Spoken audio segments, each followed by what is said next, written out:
नमस्कार सगळ्या व्ह्युअर्सला मकर संक्रांतीच्या हार्दिक शुभेच्छा।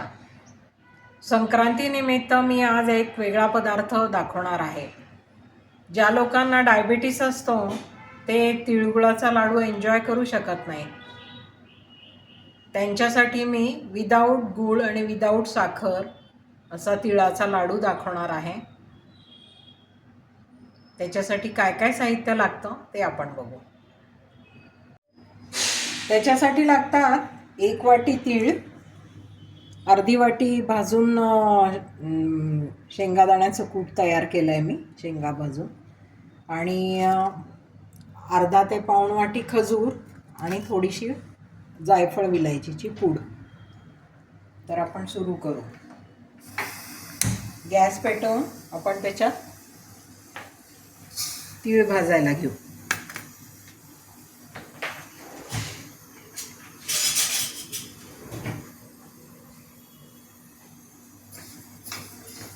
अतिशय झटपट होणारे हे लाडू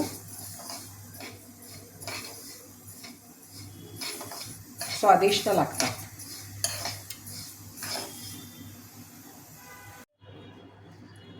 हे आपले तीळ खमंग भाजून झालेत। याच्यातले थोडेसे तीळ आपण काढून ठेवू आणि बाकी हे सगळे तीळ मिक्सरमध्ये बारीक करण्यासाठी टाकू।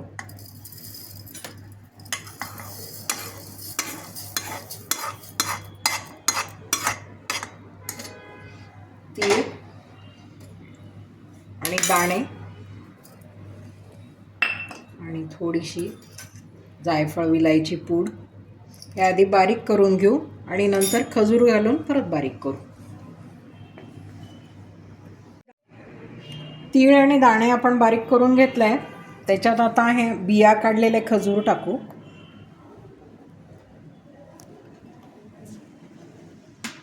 आणि परत एकदा मिक्सर फिरवून घेऊ। आपण बारीक करून घेतलाय। आता याचे लाडू वळायचे छोटे छोटे आणि ते तूप ह्या भाजलेल्या तिळामध्ये घोळवून ठेवून द्यायचे।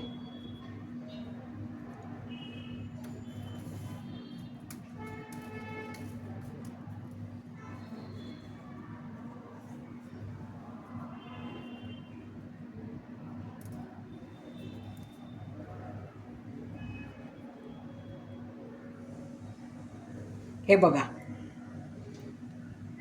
कोण म्हणणार आहे याच्यात गूळ नाही म्हणून। अगदी सॉफ्ट मस्त खजुराने लाडू तयार झालेत आपले। असे आपण हे सगळे लाडू बनवून घेऊ। साईज आपल्याला पाहिजे तशी